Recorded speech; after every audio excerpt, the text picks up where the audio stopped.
मेरी जवानी के अनमोल दिन मुझे स्मरण आते हैं। भजन संहिता 144 का 12। जब हमारे बेटे जवानी के समय पौधों के समान बढ़े हुए हों और हमारी बेटियां उन कोने वाले खंभों के समान हो जो महल के लिए बनाए जाएं। जवानी हमारे जीवन काल का सबसे महत्वपूर्ण समय होता है, क्योंकि इस समय हमारे अंदर नया बल और अनोखी ताकत रहती है और हमारी बुद्धि भी काफी तेज रहती है। इस जवानी के समय में हम अपने प्रभु के लिए बहुत कुछ कर सकते हैं, जो कि हम चाहकर भी बाद में नहीं कर सकते। मैं प्रभु यीशु का धन्यवाद करती हूँ, जिसने मुझे 21 वर्ष की आयु में अपने पास बुलाया। एक अच्छा जवानी का समय। अप्रैल 2010 में प्रभु ने मुझे चुन लिया और 23 अगस्त 2010 को मेरा बपतिस्मा हुआ और 17 नवंबर 2010 को मैंने पवित्र आत्मा का अभिषेक पाया। प्रभु की दया से बहुत जल्दी ही प्रभु ने मुझे आत्मिक आशीषों से भरा। प्रभु का धन्यवाद करती हूँ। जैसे ही मैंने प्रभु को जाना और उसके करीब आई, मेरा जीवन पूरी तरह से बदल गया। एक अनोखा बदलाव जिसे मेरे घर वालों ने, समाज ने और रिश्तेदारों ने भी देखा।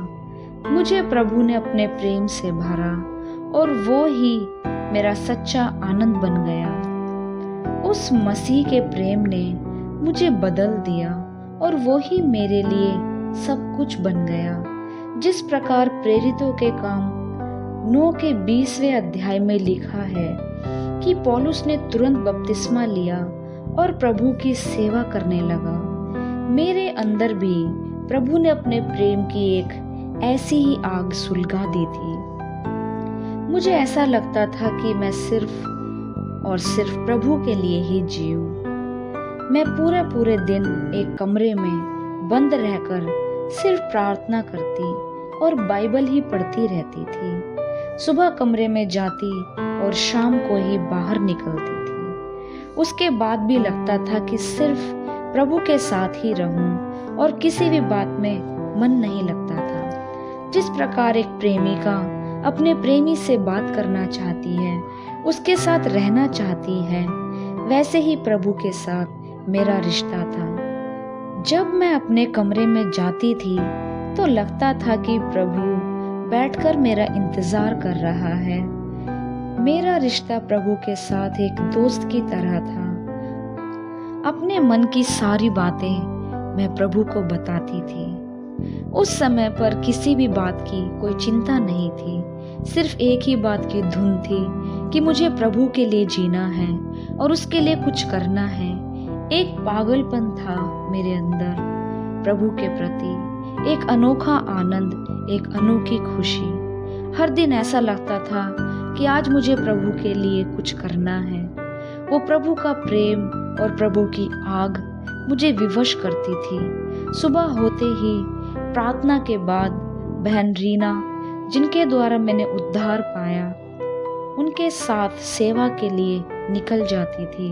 दूर दूर तक सेवा के लिए प्रभु हमें लेकर जाता था और अपनी महिमा के लिए इस्तेमाल करता था। प्रभु के प्रेम के सामने सब कुछ फीका लगने लगा। हर एक संसार की इच्छा, हर एक रिश्ता, हर एक संसार की वस्तु, सिर्फ प्रभु और सिर्फ प्रभु ही मेरे लिए सब कुछ था। कभी संसार को पाने की इच्छा ही नहीं आई, क्योंकि हर समय दिल, दिमाग और विचारों में सिर्फ प्रभु ही रहता था। प्रभु को पाने के बाद जवानी की कोई अभिलाषा कभी मुझ पर प्रभुता नहीं कर पाई। लगता था कि प्रभु ही मेरे लिए सब कुछ है, क्योंकि वो मिल गया तो मुझे सब कुछ मिल गया। किसी भी चीज की कभी कोई जरूरत नहीं लगी। कभी कभी छोटी छोटी जब गलतियां हो जाती थी तो डर लगता था कि कहीं प्रभु नाराज ना हो जाए हमेशा प्रभु को खुश रखने की कोशिश करती थी।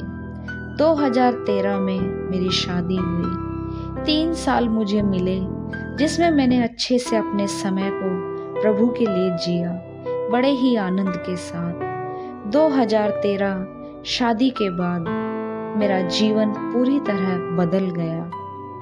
इतनी जिम्मेदारियां, चिंताएं, घर गृहस्थी का बोझ, इन सब संसार की बातों ने आत्मिक जीवन को बहुत दबा दिया।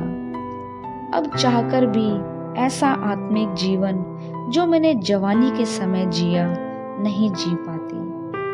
प्रभु की दया से आज भी प्रभु के लिए कुछ ना कुछ करने की आग है।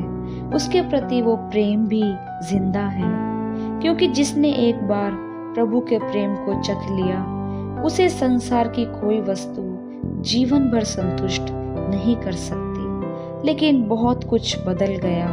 विश्वास करती हूँ कि प्रभु एक दिन सब कुछ लौटा देगा। मेरा निवेदन है मेरे जवान भाइयों और जवान बहनों से कि अपने जवानी के समय को प्रभु के लिए जिए, उसे व्यर्थ संसार की बातों में ना बिताएं। मैं इस बात की गवाह हूँ, जो आनंद और खुशी यीशु के साथ रहने में और उससे प्रेम करने में है, वो और कहीं नहीं। एक बार जब आपका विवाह हो जाएगा तो चाहकर भी आप ऐसा जीवन नहीं जी पाएंगे, क्योंकि वचन में भी लिखा है कि 1 कुरिन्थियों 7:32 से लेकर 34 तक। अविवाहित पुरुष प्रभु की बातों की चिंता में रहता है कि प्रभु को कैसे प्रसन्न करे, परंतु विवाहित मनुष्य संसार की बातों की चिंता में रहता है कि अपनी पत्नी को किस रीति से प्रसन्न रखे। विवाहिता और अविवाहिता में भी भेद है। अविवाहिता प्रभु की चिंता में रहती है कि वे देह और आत्मा दोनों में पवित्र हो, परंतु विवाहिता संसार की चिंता में रहती है कि अपने पति को प्रसन्न रखे।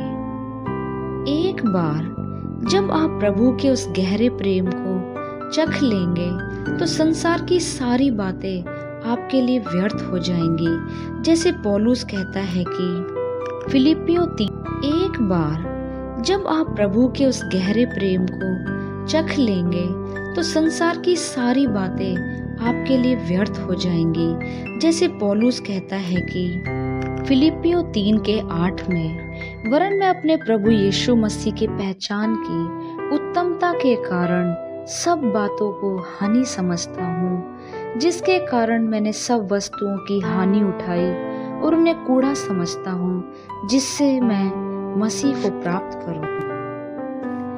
प्रभु आपसे प्रेम करता है और चाहता है कि इस जवानी के समय को आप प्रभु के साथ बिताएं। संसार की कोई बात आप पर प्रभुता नहीं कर पाएगी। मैं विश्वास करती हूँ कि जब आप इसे सुनेंगे तो जरूर पवित्र आत्मा आपके अंदर कार्य करेगा, क्योंकि प्रभु ने ही इन सब बातों को कहने के लिए मेरी अगुवाई की है।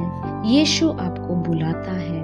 क्या आप अपनी जवानी के इस अनमोल समय में प्रभु के पास आएंगे? प्रभु आपको बुलाता है। प्रभु आपको बहुत बहुत आशीष दे।